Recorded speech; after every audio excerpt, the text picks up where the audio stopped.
Hey, what's going on, DDO players? Axel here. This video is all about some news that broke recently concerning RAID bypass timers. If you don't know what a RAID bypass timer is, it's an item that you can purchase from the DDO store that allows you to bypass the normal 3-day waiting time to replay a RAID. What the developers have announced this week is that the current RAID bypass timers will no longer work in what the developers are labeling as legendary content, which is content challenge rating 31 and above. And now I want to note that this is only applied to content that has not yet been released. All raids that exist currently will continue to support the current raid bypass timers, but they will not work in new content that will be introduced in the future that is challenge rating 31 and above. However, the developers are introducing a new item to the DDO store, which they are calling legendary bypass timers. If you buy these timers, you can use them in the new legendary content, which is level challenge rating 31 and above. That is coming out shortly.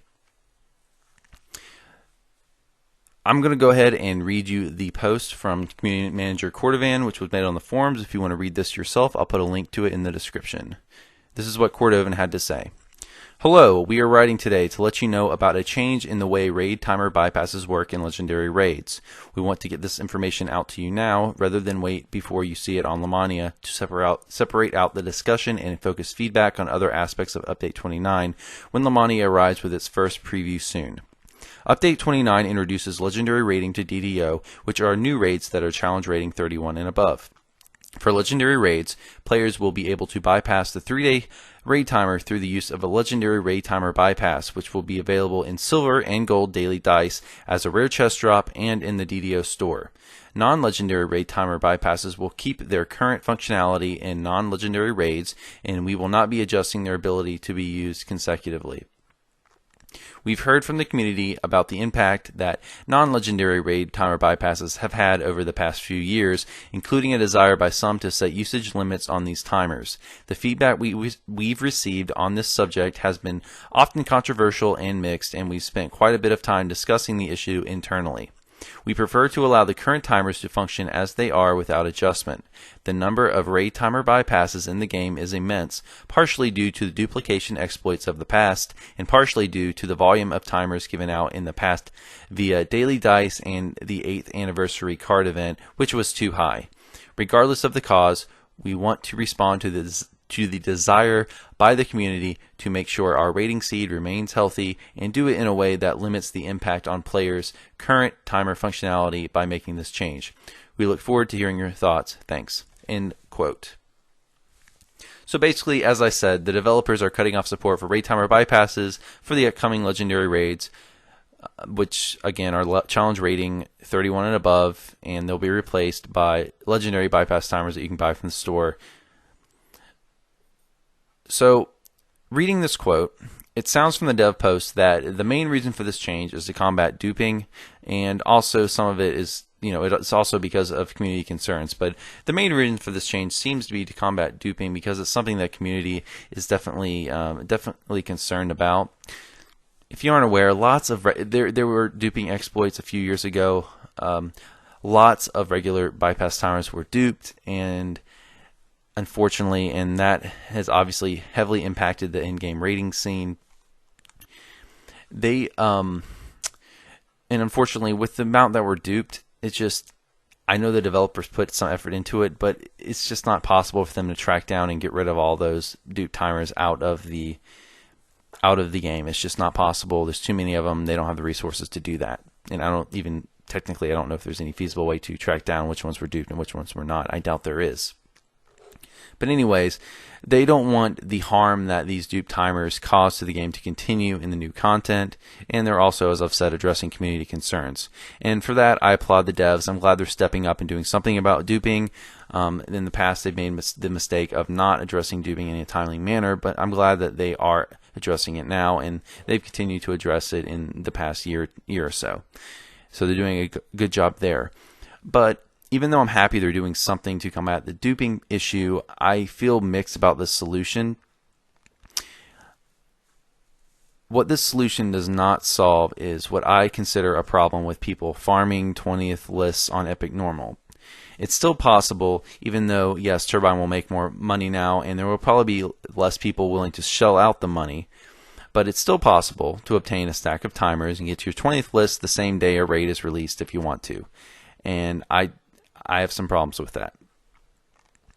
The developers obviously disagreed with me and with some other players, and they felt that they wanted to prefer to let players do what they want to do. If players want to farm out a raid in a day or two to their 20th list, developers obviously feel that it's best to let players continue to do that. Now, I'm going to give you my little rant / spiel on raid bypass timers and why I have the stance that we should get rid of them going forward, at least. I'm not advocating getting rid of all of them from the game that exists currently, but I think we should drop off support for them going forward, and here's why. I personally don't think this is something that should be monetized. The raid timer existed for a purpose, and it was left untouched for years. And that purpose was to even out the pace at which players can burn through content with the pace at which developers can put it out. Without the timers being in effect for everyone, it lets players burn through content before more can be created. It's also having the timers exist is also a big incentive to let players log in regularly. If you have a 3-day timer, instead of putting in one burn session in one day, running the raid many times, you'll actually have a reason to log into the game regularly. Now, some players might say, hey, Axel, why do you feel this way? This is ridiculous. If I want to farm raids, if other players want to farm raids, let them. That's their choice. That doesn't affect you. My response to that would be, I disagree that it doesn't affect me. I believe that bypasses existing hurt the whole raiding community. First of all, allowing players to burn through content before more can be created means people run out of things to do. This means players get bored and stop playing until the next update. And what does that mean? Less players. That means less players for me and everyone else to play with. That means less revenue for the game while they aren't there participating in the game. Because if players are not logging into the game regularly, and that's what the making people wait 3 days for the timer did, that means they aren't spending money on the game regularly. Now, the question is that money that is lost by players, a section of players burning through content and then not logging in for a while, now is the money lost from that worth the money that Turbine makes off the bypass timers they sell in the store? Who knows? That's the big question. I can't look at their financial reports. I don't know. But in my opinion, I don't think it would. Timers ensure that there's a regular, consistent, steady in-game rating scene. Now, secondly, with timers, we also see a big chunk of players, as I've said, farm the raids hard for a short period of time, after which they stop running it. So what else does this mean? This means that it makes it more difficult for the rest of the community to find a group. So a portion of the community that burns through raids with timers affects me in that way. It affects other players in that way. It splits the raiding community into two sections. Instead of everybody raiding together, it splits it into players who use bypass timers and players who don't. That effectively reduces the number of players for everyone to raid with. Even if you want to use bypass timers and burn through raids, you've got to find players willing to do that with you. And if you don't want to use bypass timers and you want to run the raid slowly over a few months, it's going to be harder for you to find players to do that with, because a lot of players, a section of players, are instead running all the bypass timers in the first week or two or less that the raid is out and not stopping to play that. People mainly run raids to get loot, and if they don't have any, I'm not going to say players don't run raids if there's nothing for them to get out of it, but certainly they won't run raids as often if the only reason they have to do it is XP and fun. And typically raids are not very good in terms of XP. Now, thirdly, a prevalence of raid bypass timers being used means players get lower drop rates in raid chests. Now, I want to say up front, that's an assumption. I have no proof that that's the case. I have no proof that the developers have modified the drop rates to counter raid bypass timers to take them into account. But just looking at the drop rates in some of the newer raids, the most new raids, it sure looks like they did.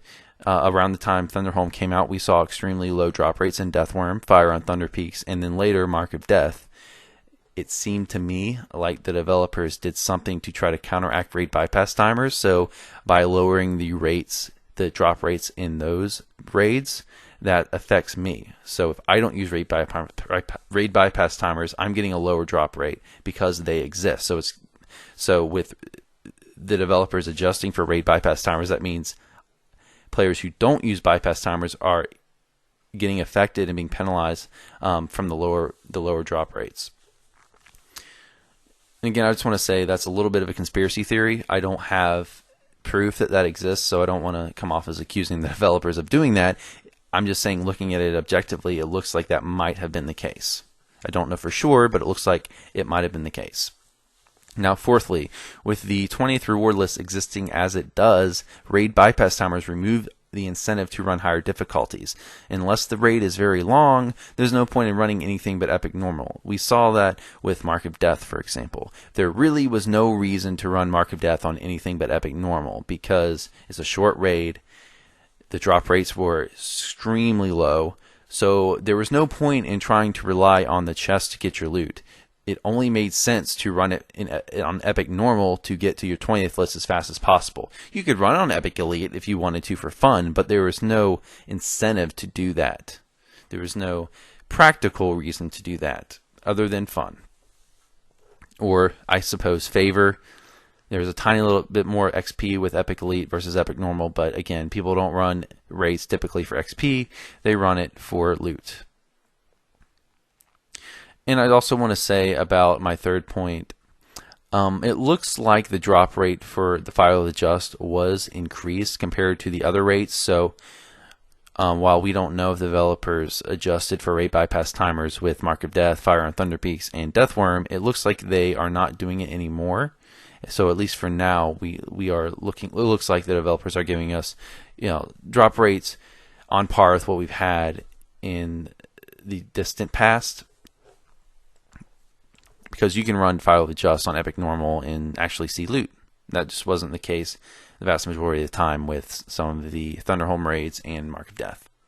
So all in all, guys, that's my stance on bypass timers. That's how I feel. Overall, I don't feel that the small amount of money Turbine makes off of them is worth letting players burn through content. I think creating a balance between how often the developers can create content and how often players are allowed to burn through it supports a healthier and a more profitable game in the long term. I don't think the small bit of money that Turbine makes off bypass timers in the store is worth the damage it does to the long-term sustainability of DDO's endgame. So what would I prefer? I would prefer that the existing timers continue to work for the current content, but going forward, I would prefer if the developers completely scrapped timers and just didn't sell them at all in the store. And after we do that, it would be nice for the community to have a discussion about what the proper length for a raid clock should be. If we think 3 days is too long, fine, let's talk about it. Maybe we could reduce it to 2 days or 1 day or maybe even 8 hours would be okay. Just something that prevents people from farming raid timers, farming raids with raid timers. Because as I've stated, I think that the argument that hey, it doesn't affect you, let me do what I want, is just not valid. I think it does affect everybody by this activity being allowed, both directly and indirectly. There's also the possibility here that we have not heard the last of the developers' plans. Maybe they're planning to do something to combat epic normal raid farming. Maybe they're going to nerf the 20th list. I don't know. Maybe we'll see something like that. I want to just let you guys know that this is a very recent news announcement. We don't know if there's more to come. There could be. There's a lot of things they could do to proxy nerf raid bypass timers and still sell them instead of just get rid of them altogether. And who knows? Maybe that's what they're planning to do. That's what I'm hoping for, and it's something we could see in the future, but it's also something we likely will not see in the future. So overall, I applaud the devs for making a change to bypass timers, but I don't agree with the way they're doing it. Guys, comment below and let me know what you think on this issue. Let me know if you agree with me, if you think I'm an idiot, or what. I welcome all types of comments, critical or not. And as always, guys, please like, and subscribe if you enjoyed the video. Also, some other news. You can check me out on DDOcast. I was a guest on episode 406, which happened this past weekend. I'll also be a guest on the next episode of DDOcast, episode 407, which will be this Saturday, November 21st at 1 p.m. Eastern Time. It will be broadcast on DDOcast's Twitch page, which is twitch.tv/DDOcast. That's at 1 p.m. Eastern Time on Saturday, November 21st. And I'll also do my best to host it from my own Twitch page. I should remember. Hopefully I will. So you can also check it out there, which again, my Twitch page is twitch.tv/Axel311. And as usual, I will probably be streaming DDO this Friday around 9 p.m. on my Twitch channel. So that's all for today, guys. See you next time.